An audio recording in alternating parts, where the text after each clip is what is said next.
about Ayurveda, we feel that the word itself has got a sanctity or holiness like that. The Veda, the word Veda, that makes the feeling of sanctity or holiness.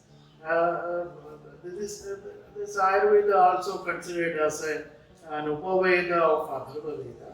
And when we Google, we will get that this Ayurveda is a medical science which has got more than 5,000 years of history, like that. So many things we are getting.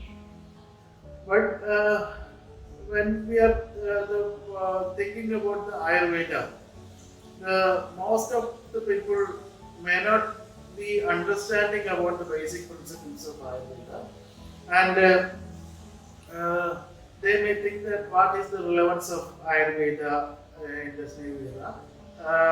There are so many different types of medical sciences are there.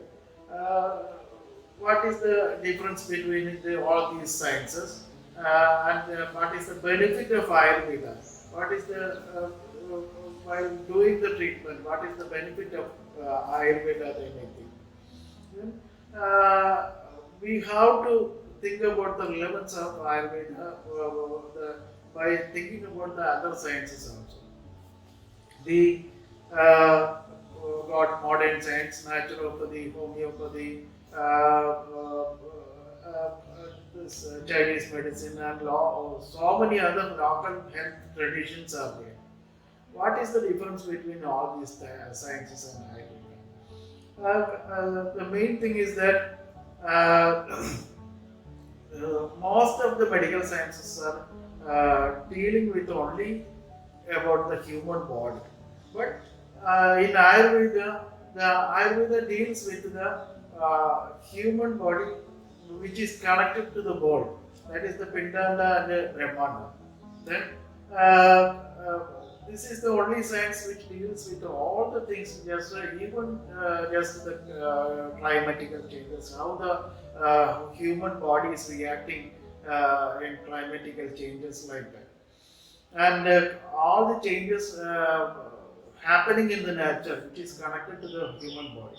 And when we are getting a disease means that is related to the changes in the nature.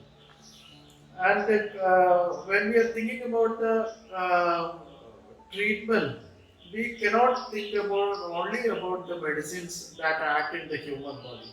We have to think about the whatever happening in the nature, that which is connected to the human body. That is told in Ayurveda. That is the main difference in Ayurveda.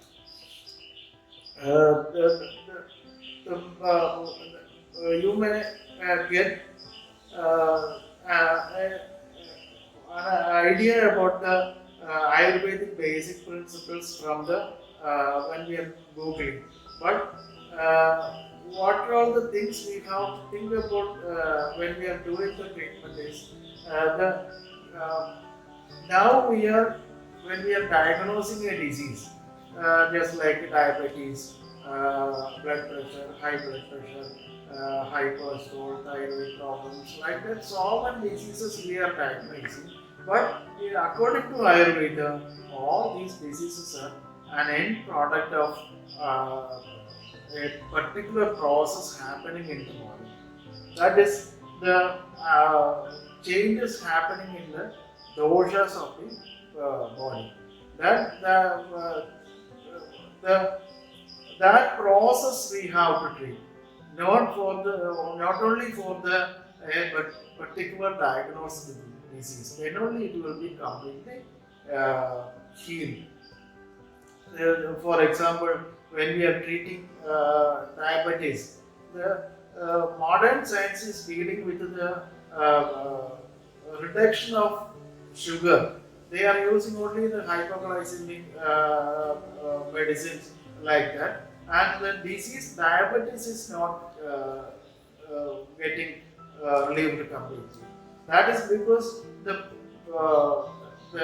they are thinking about, they are treating only the symptoms of the diabetes. When we are treating in Ayurveda, the sugar may not be coming down just like the modern science, but we are treating the whole body and which is connected to the nature, and that will be reduced. The diabetes itself will be reduced completely, and the complications will not be happening. Like that, the all diseases in Ayurveda we are treating, and that is the relevance of Ayurveda